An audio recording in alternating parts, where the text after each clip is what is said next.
Hi everyone, and welcome to another episode of Chairmen on Board. I am Tyler. And I'm Danny. And today, we're going to be doing a movie review. Not necessarily a throwback movie, it's just something we found on Netflix that we both haven't seen, and we figured, why not, let's do a movie review on it. So, the movie is known as The Wrong Missy. It was directed by Tyler Spindell. It stars David Spade, Lauren Lapkus, Nick Swartzen, Sarah Chalke, and actually comes from the Happy Madison production company. Right, so we're actually pretty excited to see this because it's our second Happy Madison film that we reviewed in the last week, 2 weeks. But also, it's one of those ones that wasn't advertised very much, and all of a sudden, it's just there in Netflix. Yeah. So we figure, why not? Let's give it a shot and see what the movie's all about. So let's do it. Without further ado, we're gonna jump in right now.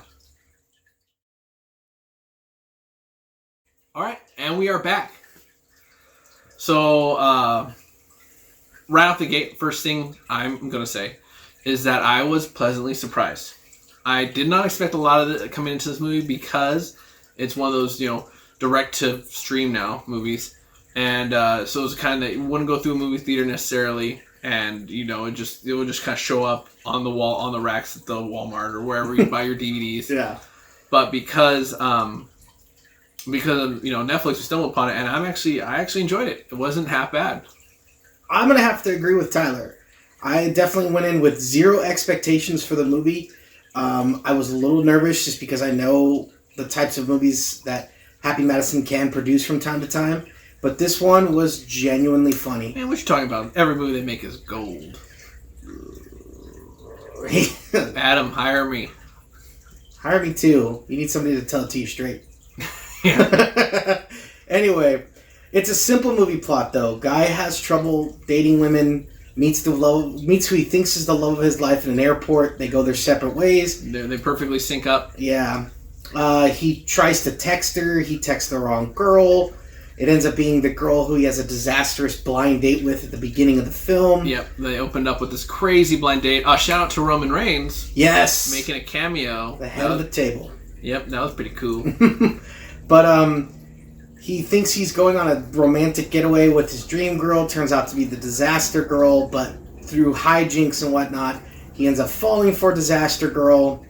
And Dream Girl just totally understands, which is nice. Which is not real. Yes. But that's what, honestly, in my argument for this entire movie, that would make me want to date the Dream Girl more, is that she understands that although they're perfect, that he's fallen for this mess of a girl and stuff like that. But I mean, in the end, it's a great story. David Spade doing anything other than, Joe Dirt-esque roles is nice to see. It's kind of... He's kind of straight. He's kind of the straight man in this one. Yeah. Far more than he ever was in the recent films. Like, Grown Ups, he played like the drunken, buddy, like, oh yeah, let's go get laid. Because that's what he sounds like to me. But in this one, he was like Black Sheep David Spade. Yeah. Where he's a straight man. He throws a couple of quips in there, but he's not like necessarily who you're looking at for comedy. But that's what makes him funny, is that he's the straight guy, the everyday man, who's just like, man, everything is not working out for this guy. Yeah, I have to echo Tyler's sentiments. David Spade playing just a normal, subdued character really worked for this film. I really think Lauren Lapkus just stole every scene she was in. Yeah. She was freaking hilarious.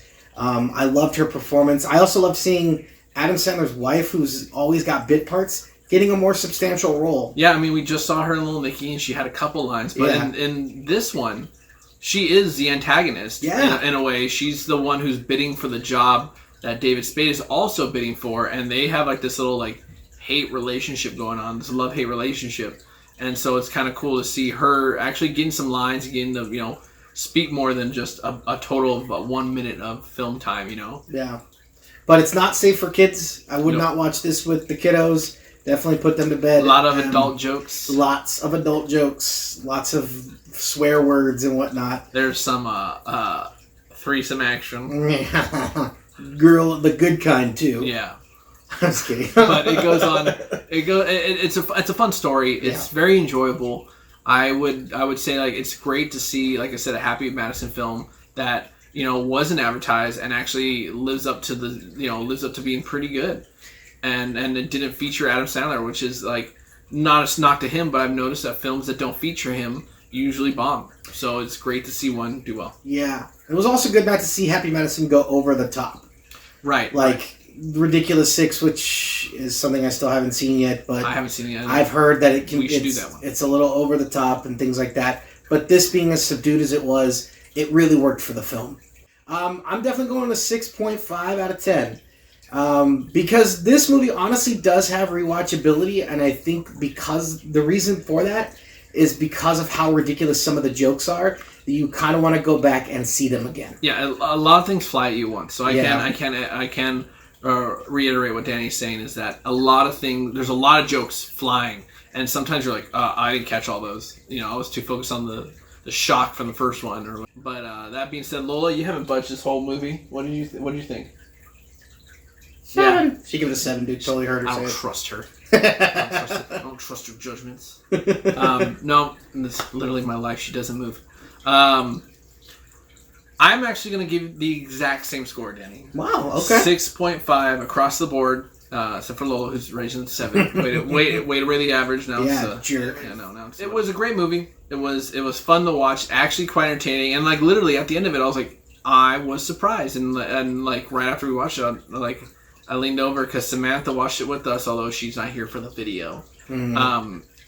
Samantha watched it with us, and she was like, I was surprised. I was like, yeah, me too. Like, that was not what I was expecting. I was expecting something wrong. I'm like, this is stupid. Yeah. Like Joe Dirt 2. And never doing that again. Or Jack and Jill, even though I mentioned that last film. Yeah, you mentioned that last film. He said Adam Sandler's going to watch these and be like, I hate you. I'm never using you again, fat boy. Again, you never used me once. And why does he sound like Sling Blade? I don't know. You're just a boy.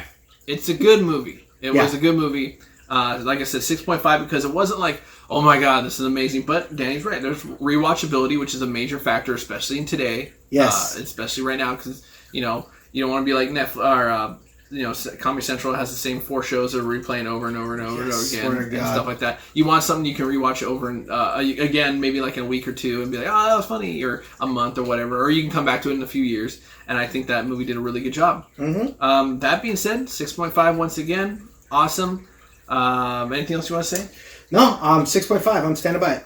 Perfect. Well, we'll see you at the next one. We'll figure out what movie that is. Once again, go and leave comments below if you have one to suggest to us that you think we might not have seen that is somewhat accessible.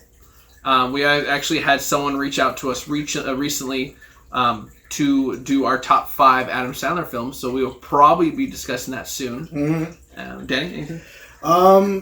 Comb through streaming services, Disney Plus, Hulu, Prime, Netflix, things like that. Things where films are easily accessible.